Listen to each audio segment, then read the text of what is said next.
Karakshalo Hastini Pula Bidda Shomika Center Fiogurika Hastini Monchogra Professor Dr. Marisha Bubagra Court Agroni Sisu Bihar Rengnokni Kazam Complex of Fiogzaka Bidda Shika Center Padawa Kokshan থেকে Monchogra Saka Hakotoni Khorok Sitam Rizak Rengstrinai Rok Bidda Shomika Center be Rengzak Asali Padawa Monchogra Karibo Manjaka Hastini Reng Tang Vedekni Ozoma Rabel Hemendra Kumar Te Manjaka Smita Mol Manjaka Tripura Somogro Sika Mishoni Dagifang NC Sharma Pandavo Khorokni Reng Furnai Zukte Katam Rengnokni PM3 Rengnokni Reng Furnai Bokrong Yago Tablet Eba Tab Yafal Dizaka Hurutukzak Koktum Eba Data Katal Soshimung Eba Technology Divisionti Abono Shamongo Tibabu Joto Reng Surnai Rok Busuk Zoratu Shunungi Manka Abono Chendani Te Amzomungi Manate Amzomung Divisionti Shaimanate Anaharmontino Abo Haike Bidda Shomika Center Fiogzaka Bidda Shomika Center Reng Tangbedikni Command Take Control Center Haike Shamong Klainai Hastini Kereng Thainishimi Rengnokni Joto Data Artificial Intelligence Machine Learning ni Jobasobai Dakti Cheri Nai Hakotor Eba Haste Hapone Juta Reng Tangbetego Hamkrai Klaitani Tamotamo Keveng Mungtong Aboro Joto Srai Engi Manai সমগ্র শিক্ষার অধীনে সেই উপলক্ষে সবাইকে হার্দিক অভিনন্দন ও শুভেচ্ছা জানাচ্ছি। মাননীয় প্রধানমন্ত্রীজি 2022-এ গুজরাটে প্রথম বিদ্যা সমীক্ষা কেন্দ্র যেটা উদ্বোধন করেছিলেন তার ঢেউ কিন্তু আমরা দেখতে পাচ্ছি এখন ত্রিপুরাতেও আমরা সেই কাজটা আজকে শুরু করলাম এবং এখানে দেখা যাচ্ছে যে বিদ্যা সমীক্ষা কেন্দ্রে যে ডাটা তো আগে আমরা যখন এখানে আসার আগে আমরা যেখান থেকে ডেমনস্ট্রেশন আমাদের দেখানো হলো আমি ওনাদেরকে বলেছি যারা টেকনিক্যাল পার্সন এটা যেন সাস্টেন থাকে সাস্টেনেবল হয় এখানে আজকে আমরা একটু আগে ট্যাবও দিয়েছি ট্যাব দেওয়ার পরে এই যে কানেক্ট আরো অনেকগুলো দেওয়া হবে সেটা কয়েকজনকে দেওয়া হলো সবাইকে দেওয়া হবে এবং আমি বলেছি যেন আমাদের আবার খুঁজতে না হয় কি অবস্থা এটা স্ট্যাটাসটা কি এর জন্য সাস্টেন করে প্রযুক্তিকে ব্যবহার করে আমরা কোন জায়গায় যেতে পারি সেটা কিন্তু আজকে মাননীয় প্রধানমন্ত্রীজি আমাদের দেখিয়ে দিয়েছেন এবং আমি আশা করি যে এই ধরনের বিদ্যা সমীক্ষা কেন্দ্রের সুফল অবশ্যই যাদের জন্য যে স্টুডেন্টসদের জন্য যে ব্যবস্থাপনা সেটা অবশ্যই ফলপ্রসূ হবে আমাদের 2001 সালের যে জনগণনা হয়েছিল তাতে করে দেখা যায় যে শিক্ষার হার ত্রিপুরাতে 73.66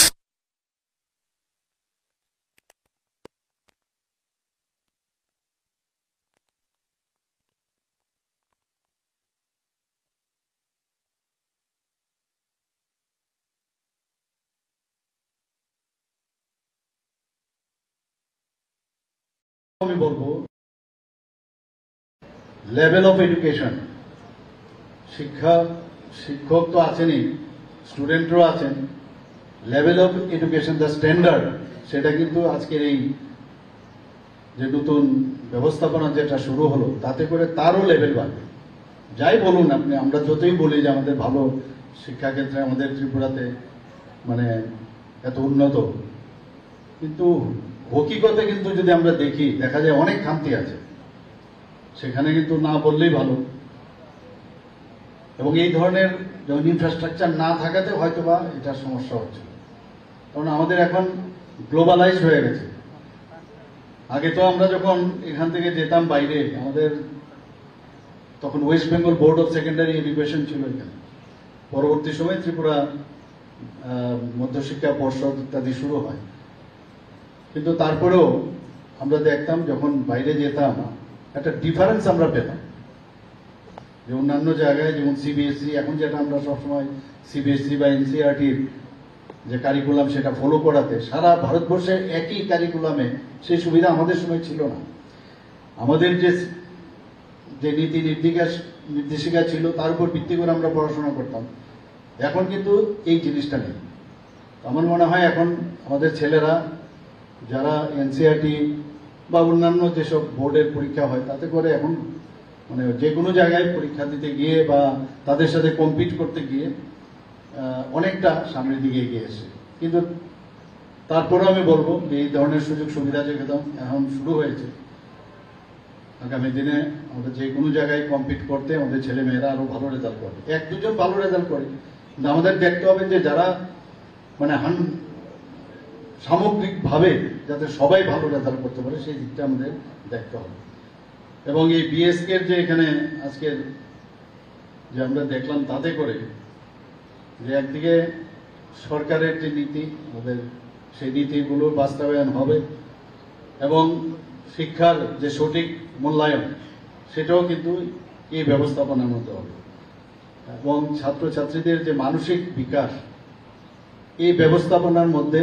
তাদের মধ্যে যে কনসেন্ট্রেশন আসবে, আকৃষ্ট হবে, সেটা কিন্তু এই ধরনের যে ব্যবস্থাপনা তার মধ্যে সেটা আমি আশা করি তার সুফল আমাদের আসবে। এবং সমগ্র শিক্ষা যেহেতু একটা বিরাট একটা আমব্রেলা, সেই আমব্রেলার মাধ্যমে এই ধরনের যে শিক্ষা ব্যবস্থা আমি আশা করি আগামী দিন তার রেজাল্ট আমরা দেখতে পাবো। প্রথমে হয়তো আমরা বুঝতে পারবো না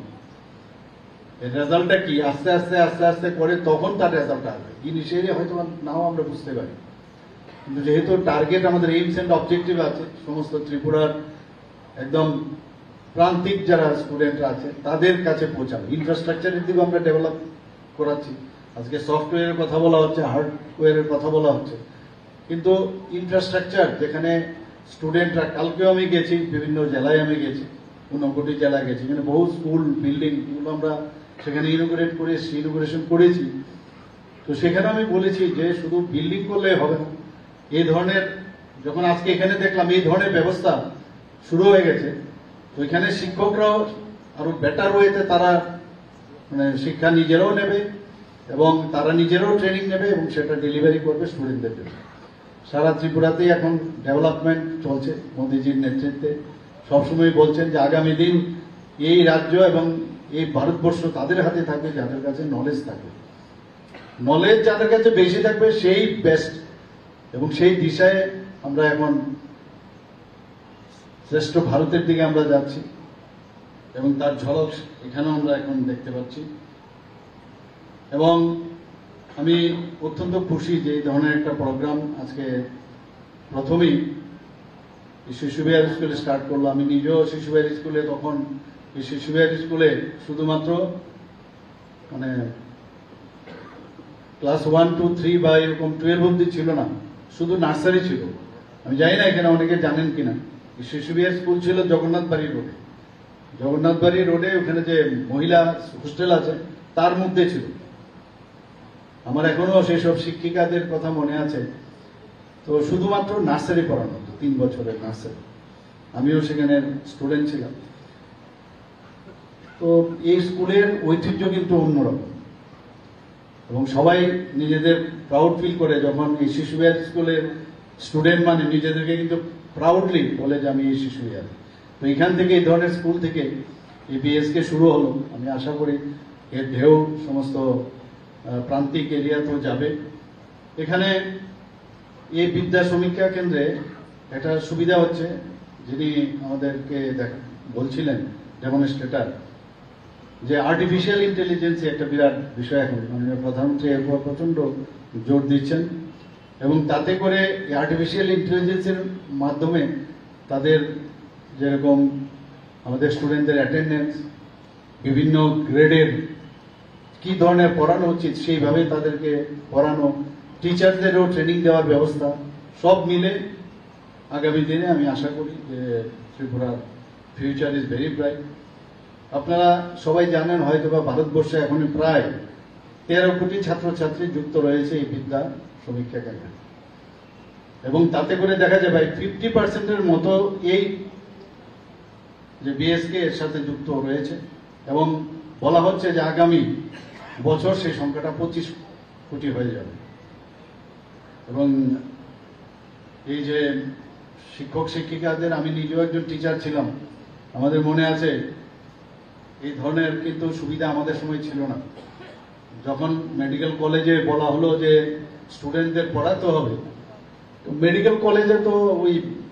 বিটি ট্রেনিং, টিচারদের তো বিটি ট্রেনিং বা বিভিন্ন যে বিএ ট্রেনিং এসব তো আমাদের ছিল না। আমাদের টিচার ট্রেনিং প্রোগ্রাম বিভিন্ন জায়গায় যেসব কলেজগুলোতে আমাদের গিয়ে ট্রেনিং নিয়ে আসতে হয়েছে। কিন্তু এখন যেসব ডিজিটাল যে ব্যবস্থা, সেই পেন ড্রাইভে করে নিজের মতো করে নিজেরাই তৈরি করতাম যে নেক্সট ডে স্টুডেন্টদের পড়াতে হবে। এখন এত সুযোগ সুবিধা হয়ে গেছে, স্মার্ট ক্লাস হয়ে গেছে, সবকিছু হাতের নাগালে। তো স্টুডেন্টরাও, আর এখন তো ড্রয়িংও করার দরকার নেই, এত সুন্দরভাবে সোশ্যাল মিডিয়ার দৌলতে একটা টিপ দেবেন, তাকে 3 ডাইমেনশনাল ওয়েতে একটা কারোর মানে হার্টেরই বলুন, লিভারেরই বলুন, যাই বলুন, সমস্ত স্কালেরই বলুন, একদম 3 ডাইমেনশনে স্টুডেন্টকে বোঝানো যায়। এত সুবিধা হয়েছে টেকনোলজিকে ব্যবহার করে, যে কারণে প্রচন্ড জোর দিয়েছে। আমি আশা করি এই যে কেন্দ্র, বিদ্যা শিক্ষা কেন্দ্র, সেটা আগামী দিন আমাদের ত্রিপুরার ছেলেমেয়েদের জন্য অত্যন্ত লাভজনক হবে। এবং আমি I should say that all the best. সবাইকে ধন্যবাদ জানিয়ে আমি আমার বক্তব্য শেষ করছি। নমস্কার।